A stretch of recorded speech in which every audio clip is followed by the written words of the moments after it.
Hi guys! Today we are learning how to transfer Zedge ringtones to a new phone. First, unlock your new phone and open the Zedge app. Make sure the app is installed from the Play Store or App Store before starting. Once you open it, you will land on the main screen. Now we will move to the login process. Now log in using the same account you used on your old phone.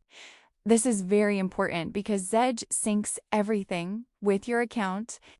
After signing in, your saved data will start loading automatically. Next, we will check your saved content. After login, go to the ringtones option inside the app. Here, you will see all your saved or downloaded ringtones.